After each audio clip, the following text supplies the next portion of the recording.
Olá, pessoal. Vamos dar continuidade à leitura desse livro, Escolhidos para as Riquezas, uma exposição do livro de Efésios associado à vida cristã do Bob, publicado pela editora Vida Cristã.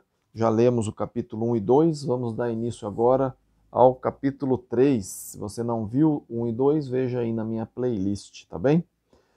Capítulo 3, Riquezas, diz o seguinte: Quando tenho de escrever a máquina, com frequência percebo as bênçãos de usar uma máquina elétrica, pois com ela posso errar 2 vezes mais depressa do que com a manual.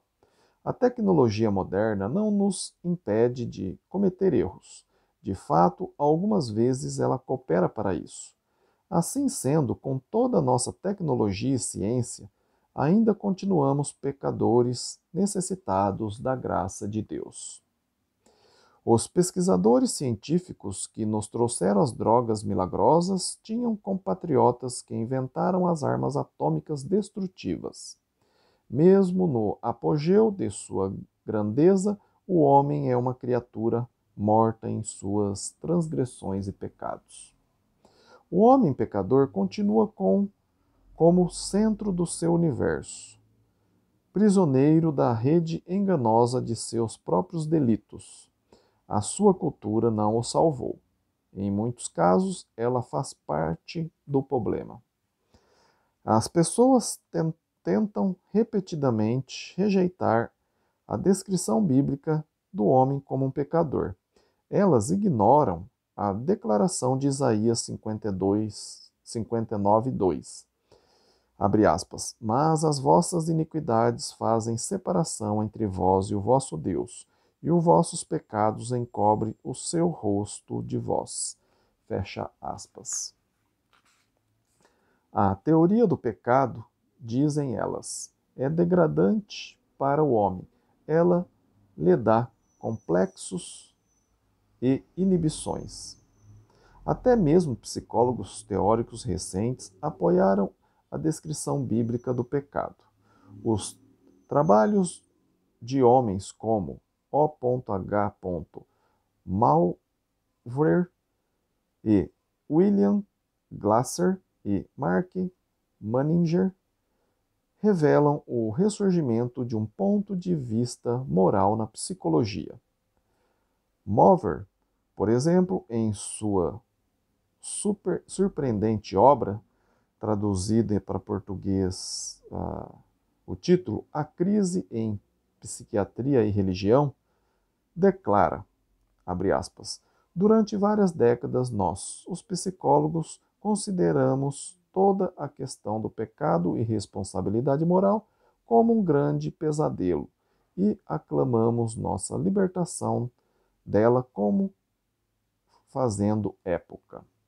Mas, a longo prazo, descobrimos que estar livre nem sempre estar livre nesse sentido, ter a culpa de estar doente em lugar de ser um pecador, é cortejar o perigo de nos tornarmos também perdidos. Fecha aspas, está lá na página 52 do livro dele. Como é natural, o pêndulo psicológico pode balançar de novo para trás. Você não pode basear sua vida na escola de psicologia que está na moda. Esses homens, porém, sentiram a verdade bíblica a respeito do que ocorreu com a humanidade. Subtítulo Dignos de Redenção. Em lugar de menosprezar o homem, o relato bíblico fala de seu valor. Como pode ser isso? Todas as outras posições rotulam o homem como uma criatura desamparada, além da liberdade e dignidade. O ser humano, segundo esses critérios, é absolutamente incapaz de resistir à tendência de fazer mal a si mesmo ou a outros. Ele não passa de um simples verme que saiu do lodo e não pôde ser considerado responsável. Paulo, porém, pensa de outro modo. Ele vê os homens como indivíduos decaídos que precisam atender o chamado divino para purificar-se e renovar-se para a vida e a verdadeira liberdade. O homem pode ser grande, confiando em Deus para tratar com seu pecado e não negando esse pecado. Deus o restaura, então, dando-lhe liberdade pessoal e dignidade. Somente em Deus a verdadeira humanidade é possível. Jesus disse que o filho pródigo caiu em si antes de voltar ao Pai.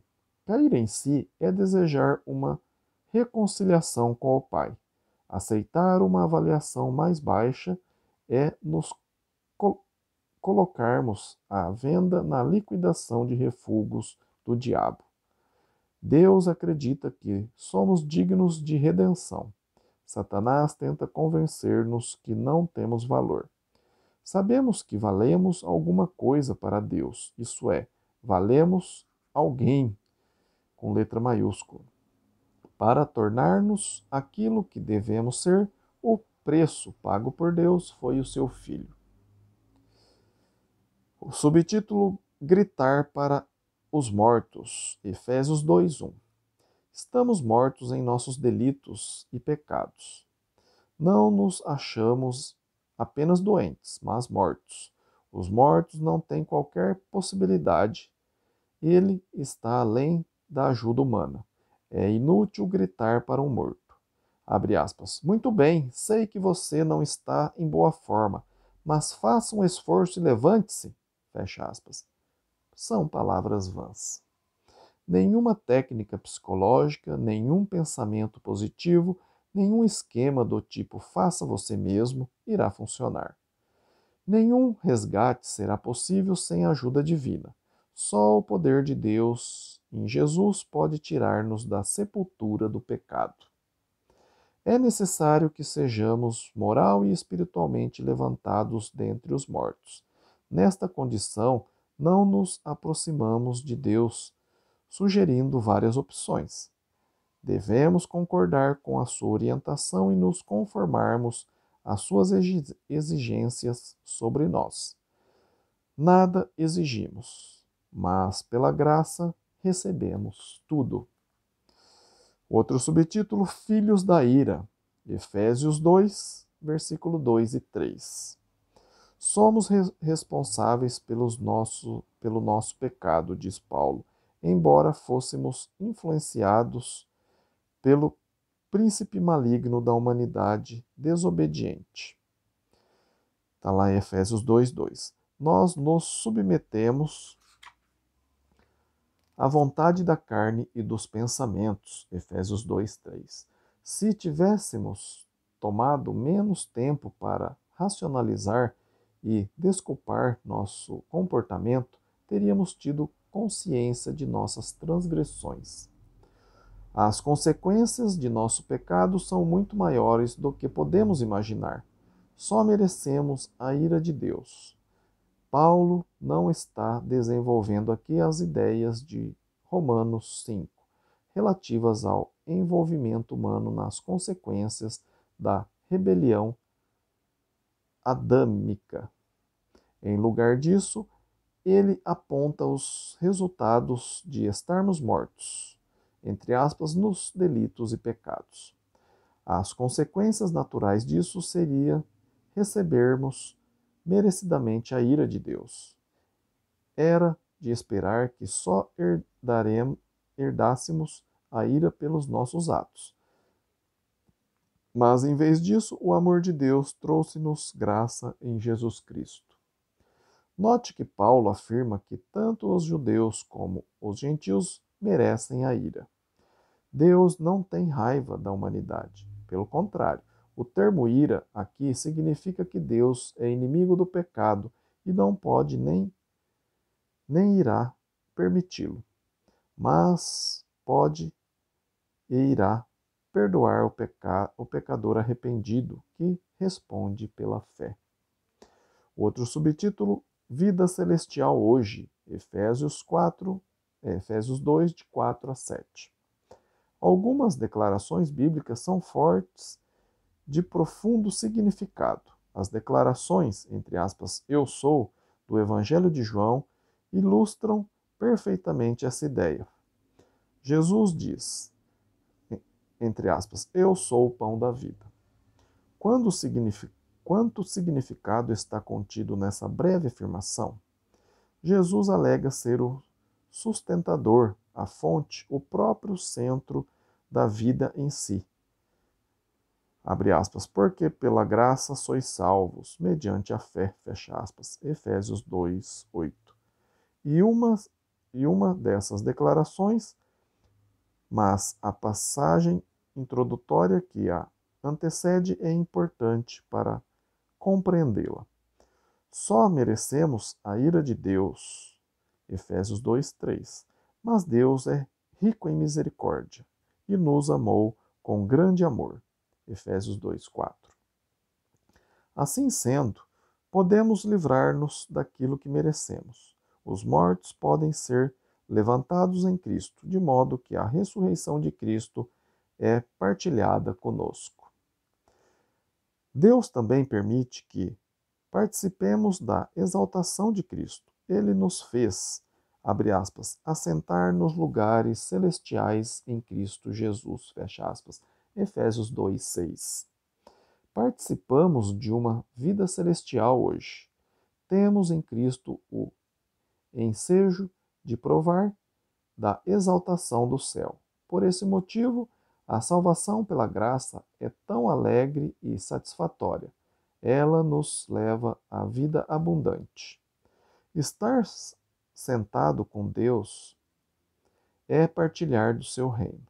Isso significa que a ordem celestial de coisas é uma realidade presente em nossas vidas. Já somos cidadãos dos céus, conforme está lá em Filipenses 3, 20. Somos, entre aspas, forasteiros à ordem do mundo, conforme 1 Pedro 2,11. Mas, embora não sejamos deste mundo, temos nele uma missão. Devemos partilhar com os outros o conceito celestial e ajudá-los a olhar para além do desespero e da derrota, a fim de que possam começar desde agora o seu caminho para o céu. Num sentido muito real, abre aspas, morremos e vamos para o céu, fecha aspas, quando morremos para o, entre aspas, eu, em nossa conversão a Cristo, conforme Romanos 6:1. Pela graça sois salvos. Está lá em Efésios 2:5. O verbete salvar no tempo perfeito é um particípio. Uma tradução expandida conteria a leitura. Abre aspas, pela graça vocês se acham na condição de salvos, fecha aspas. Você está agora salvo e existe nessa condição pela graça de Deus. Sua participação na vida celestial é uma demonstração triunfante da graça de Deus, Efésios 2:6. Ninguém está além do alcance do Senhor. Outro subtítulo, respondendo à graça de Deus, Efésios 2:8. O verbo 8 difere um pouco do 5. A palavra graça, no verso 5, não possui um artigo definido, servindo assim para descrever a natureza da salvação dos perdidos por parte de Deus. Foi uma resposta da graça do ato divino da salvação. No verso 8, porém, Paulo acrescenta o artigo definido. A ideia aqui é focalizar a atenção na graça descrita acima, como disponível especificamente pela fé. Abre aspas. Esta graça, justamente a graça mencionada acima, é na verdade possível para aqueles que creem. Fecha aspas. Toda atitude de Deus para conosco em Cristo é graciosa. A vida celestial é, entre aspas, pela graça. E só podemos participar dela, entre aspas, mediante a fé. A fé e a graça andam de mãos dadas. A fé por parte do homem é a única resposta adequada para responder à graça de Deus. A fé bíblica sugere, abre aspas, disposição para responder a Deus e receber dele, fecha aspas. A nossa fé nada acrescenta à cruz. Jesus foi o único que fez isso. Nossa fé, porém, recebe e responde ao que a cruz nos oferece. Abre aspas. E isto não vem de vós, é dom de Deus, fecha aspas. Efésios 2:5. A que dom a palavra, entre aspas, isto se refere? A graça, a fé ou a salvação? Entre aspas, isto, no original, é na verdade um pronome neutro. A fé e a graça são substantivos femininos e, entre aspas, salvação é um particípio, entre parênteses, masculino. Os pronomes neutros geralmente servem como referência a todo o conceito ou ideia numa passagem. Entre aspas, isto, então, sugere que a graça, a fé e a salvação são todas elas dons de Deus. Não poderia ter fé a não ser que Cristo viesse para morrer por nós, e esse foi um ato de Deus. É possível aceitar com facilidade graça e salvação como dons, mas não será a fé uma resposta humana? Como poderia ser ela um dom de Deus? Paulo não está querendo dizer que a fé vem com uma força esmagadora exterior. Porque se assim fosse, como os crentes teriam então qualquer possibilidade moral em afastar-se dos seus pecados e buscar a Deus? Abre aspas, não poderiam apenas ficar esperando que Deus haja? Fecha aspas. Bem, diria Paulo, Deus já agiu em Cristo. Apressem-se então e aceite o grandioso dom divino. Fecha aspas. Em lugar de dar ênfase à resposta humana, Paulo louva a iniciativa divina que tornou a fé possível. O apóstolo diz que tudo a respeito do cristianismo tem sua fonte final em Deus. Não poderíamos ter fé a não ser que Cristo viesse para morrer por nós, e esse foi um ato de Deus. Por ter enviado Cristo, Deus tem a responsabilidade final pelas nossas possibilidades de fé. Se ele não tivesse enviado Cristo, no que iríamos ter fé? Se não tivéssemos ouvido o Evangelho contando-nos sobre o chamado gracioso de Deus, ao que iria responder? Não podemos ser salvos tendo fé na fé, mas fé em Cristo. De fato, não levamos nada a Deus exceto a nossa necessidade. Nossa resposta é necessária. Deus, porém, graciosamente tornou possível essa resposta. Subtítulo: A resposta apreciativa. Deus nos deu o objeto para a nossa fé, seu Filho. Nossa resposta é chamada de fé nessa mensagem. Desde que essa passagem é um resumo abrangente de nossa salvação, devemos supor que os termos são usados em seu mais amplo significado. Sabemos que, entre aspas, graça, cobre adequadamente tudo o que Deus tem feito e continuará a fazer pelo homem. A, entre aspas, fé, então, deve expressar a resposta humana total à graça. O dom de Deus, seu Filho, exige uma resposta tanto apreciativa como apropriada de nossa parte. A natureza de um evento ou ato determina a resposta apropriada. Um instrutor da Marinha que esteja gritando com um recruta para que fique em posição de atenção, não espera que o recruta lhe fale sobre o valor do descaso, mas sim que ele o obedeça instantaneamente. O novato que não aprender a resposta adequada está em dificuldades. Nossa resposta a Deus é, todavia, diferente. A reação do recruta é adequada, mas não muito apreciativa. A natureza da cruz é tal que quanto mais a apreciamos, tanto mais apropriada é a nossa resposta. Quando compreendemos quão magnífica é a graça de Deus, veremos que a única resposta certa é ter fé em Deus. Não ter fé em Cristo simplesmente porque recebemos ordem divina nesse sentido. Temos fé por ser essa a resposta apreciativa e apropriada à graça. Devemos compreender que, se a providência de Deus não, sem a providência de Deus não haveria salvação. Esta espécie de gratidão iria eliminar qualquer elemento de, entre aspas, barganha humana sobre as condições da salvação. O homem faminto aprecia o bom alimento que lhe é oferecido. Ele não discute sobre o prato em que é servido. Não podemos criar nossas próprias condições de salvação. Subtítulo: A resposta adequada. Nossa resposta deve ser também adequada. Riríamos se alguém dissesse, abre aspas, que gracioso pôr do sol está fazendo esta noite, fecha aspas. Uma resposta assim é inadequada. Não podemos responder apropriadamente a Deus sem a sua palavra, sendo então necessário que ouçamos as suas instruções.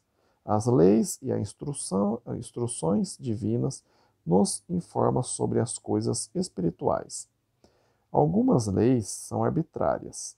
Por exemplo, existe algumas boas razões por que a cor vermelha deve indicar, entre aspas, pare? Se as pessoas concordassem, não poderia o azul ou a laranja significar pare? Existe, porém, outras leis, as quais não são assim. A lei da gravidade, por exemplo,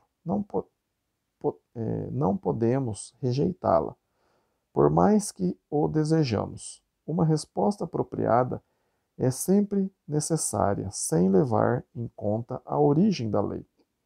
Da mesma forma, devemos aprender que o universo espiritual, para usar uma metáfora, não é um mundo de noções arbitrárias e sem sentido sobre o título geral.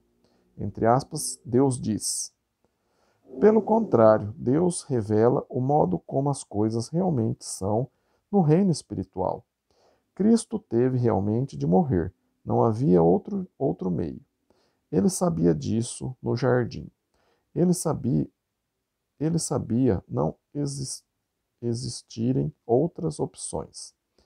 A situação era tal que só havia uma resposta possível: a cruz. Não existem alternativas no universo espiritual, nem decisões arbitrárias.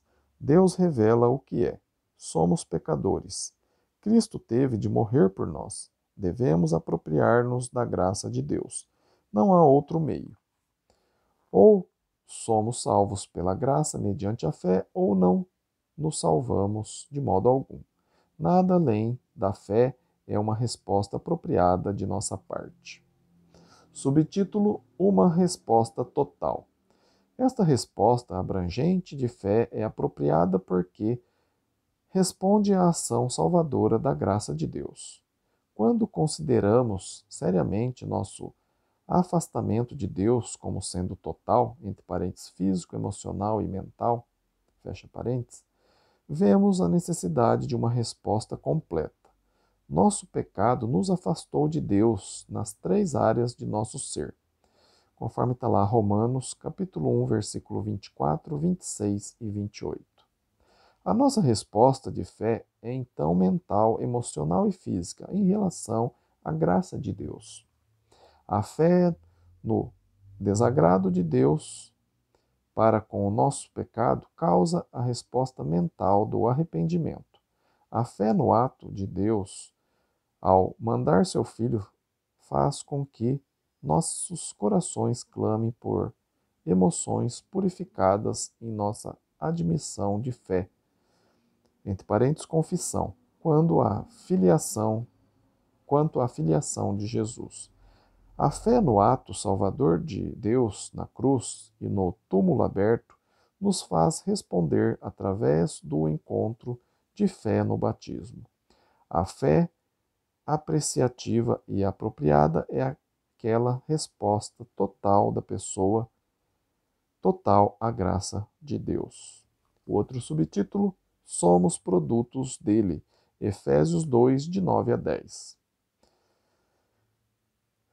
Entre aspas, não de obras. Paulo nos lembra: o orgulho pelas nossas obras levam à vanglória ou ingratidão para com Deus. Paulo diz que atividade humana alguma pode acrescentar qualquer coisa ao mérito da cruz. Nada que fizermos por por maior ou mais digno de louvor, pode acrescentar algo à virtude da morte de Jesus por nós. A resposta humana adequada é fé. Fé no que Deus fez e fará. A fé aceita os méritos da cruz. A fé jamais é contemplativa ou intelectual. A fé nos identifica com a cruz em arrependimento e pelo batismo.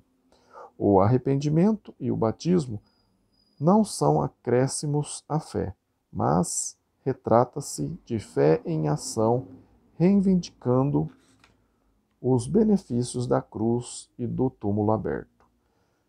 Disto vem o produto de Deus, um novo homem criado para servir a Deus por sentir-se jubilosamente grato pela salvação graciosa que lhe foi proporcionada por ele. Servimos porque somos dele. Somos, entre aspas, feitura. Entre parênteses, literalmente, somos seu poema. Seu poema. Fecha parênteses. Isto significa que não nos fizemos a nós mesmos. Como cristãos, somos feitos por Deus, sendo esse o fator determinante em nossa vida pessoal e comunitária. Não trabalhamos para obter sua aceitação. Servimos porque ele já nos aceitou em Cristo. Romanos 5, versículo de 6 a 11. Como é natural, se não trabalharmos, indicamos não ter compreendido corretamente a natureza da nossa salvação, conforme Tiago 2, de 14 a 17. A inatividade e o discipulado não são compatíveis. Praticamos essas boas ações como uma expressão normal da fé diária em Deus, que operou coisas tão grandiosas para nós em Cristo. Trabalhamos porque nosso Pai também trabalha. Se nossas boas obras resultarem em conversões, rejubilamos na graça de Deus em maior proporção. Se trabalhamos e as pessoas não responderem, continuamos em nossa tarefa. Nosso trabalho é feito sob a orientação do Pai, por ser da sua natureza abençoar e ajudar. Nós trabalhamos porque Deus confia em que levemos adiante seus atos. O maior programa da Igreja é aquele em que cada cristão trabalha para o Pai, onde quer que esteja e sempre que lhe é possível. Obrigado por acompanhar a leitura aí do capítulo 3. Próximo capítulo 4 vai ser Estrangeiros, tá bem? Se você está gostando da leitura desse livro, Escolhidos para a Riqueza, uma exposição do livro de Efésios associado à vida cristã, do Bob, publicado pela editora Vida Cristã. Peço para que você deixe aí, né, o seu like, compartilhe aí esse vídeo, né, para que mais pessoas possam aprender um pouco mais sobre o que Deus quer, escrito aí no livro de Efésios, tá bem? Peçam para que eles se inscrevam no canal, né, e todos vocês aí acionam aí o sininho para que seja avisado quando eu fizer o próximo vídeo, tá bem? Fico feliz que vocês estejam aí investindo aí o seu tempo, né, em aprender a palavra de Deus, e tenho certeza que Deus também está muito feliz, tá bom? Agradeço a todos, fiquem com Deus e até o próximo vídeo. Antes que eu me esqueça, se ficou alguma dúvida, né, sobre o que eu li aqui nesse livro, sobre algum outro assunto da Bíblia, escreva para mim, não fique com dúvida, meu e-mail está aí na descrição do vídeo, é ronaldozm@gmail.com. Terei o maior prazer de estudar a Bíblia com você, tá bom? Então, mais uma vez, fiquem com Deus e até o próximo vídeo. Amém?